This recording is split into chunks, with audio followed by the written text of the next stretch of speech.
George Whitefield ప్రార్థనలో బహు పట్టుదల గలవాడు. రహస్య ప్రార్థన గదిలో బహు నమ్మకముగా పోరాడి ప్రార్థనయందు కాలం గడిపి సాతానుకు సంతగానున్న స్థలములో సింహం వలె గర్జించుచు 1000 కంటే ఎక్కువ ఆత్మలను ఒక్క దినమునే ప్రభు కొరకు సంపాదించేవాడు. ఇంత గొప్ప ప్రార్థన పరుడు జార్జ్ విట్ఫీల్డ్ అనే దైవజనుడు. జాన్ ఫ్లెచర్ ఇతని ప్రార్థనా గదిలోని గోడలన్నీయు ప్రార్థనల శ్వాసచే అద్దబడెను. కొన్ని పర్యాయాలు రాత్రంతా ప్రార్థించేవాడంట. నా హృదయం దేవుని వైపు ఎత్తబడకుండా నా స్థలం నుండి లేవలేను అని చెప్పాడు. స్నేహితులలో ఎవరినైనా కలిసినప్పుడు నువ్వు ప్రార్థన చేయుచున్నావా అని ప్రశ్నించేవాడంట. మార్టిన్ లూథర్ దినమునకు 3 గంటలు తక్కువ కాకుండా ప్రార్థించితేనే గాని ప్రార్థన నుండి లేవగలిగేవాడను కాను అని చెప్పేవాడు. ఇతనిని గూర్చి బాగుగా ప్రార్థించేవాడు, బాగుగా చెప్పేవాడు అని ప్రజలు చెప్పేవారంట.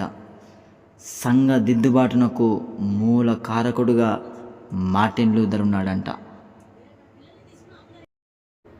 జాన్ వెల్స్ స్కాట్లాండ్ దేశంలోని పరిశుద్ధుడు, గొప్ప ప్రసంగికుడు, ఆశ్చర్యకరమైన బోధకుడు.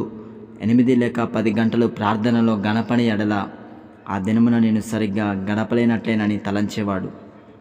ఒకసారి నేల మీద పడి ఏడ్చుచుండగా అతని భార్య సనుగుకొనెను.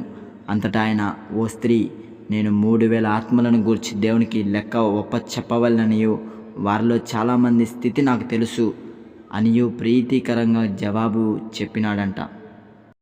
డేవిడ్ బ్రెనార్డ్ ఈయన అపారమైన ప్రార్థన ఫలితమే రెడ్ ఇండియన్లు మారుట.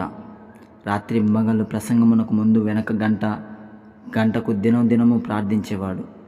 అడవిలో ఉదయమున వేకుజామున మరియు చాలా రాత్రి వరకు గడ్డి పరుపు పైన ప్రార్థించుచు ఉపవాసం ఉండేవాడు. ఆత్మల రక్షణకై వేదనతో ప్రార్థించగా దేహమంతా తడిచిపోయాను. నా ప్రభు నా కొరకు చెమట రక్తంగా మారునంతగా ప్రార్థించలేదా అని చెప్పి ప్రార్థించేవాడట. ఈయన ప్రార్థన జీవితము గూర్చి చదివిన విలియం కేరీ, హెన్రీ మార్టిన్లు మిషనరీలుగా ఇండియాకు వచ్చినారు. జాన్ హైడ్ మోకాళ్ళపై గంటల తరబడి ప్రార్థించడం ద్వారా పరలోకపు శక్తిని, ప్రభావమును భూలోకమునకు దింపేవాడు. గంటల తరబడి ప్రార్థన విజ్ఞాపనలు చేస్తున్నప్పుడు దారులుగా కారు కన్నిటిని చూచేవాడు. ఒంటె మోకాళ్ళ ప్రార్థన వీరుడు, ప్రార్థన పరుడైన హైడ్ అని పిలువబడేవాడు.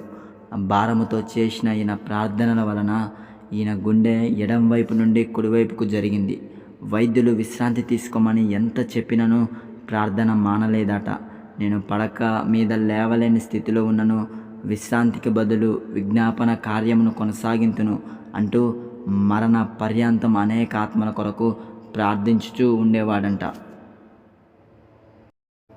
జార్జ్ ముల్లర్ ప్రార్థన యందు పట్టుదల గలవాడు, దేవుని యందు గొప్ప విశ్వాసం గలవాడు. ఒకచోట 10,024 మంది అనాథలను పోషించెను.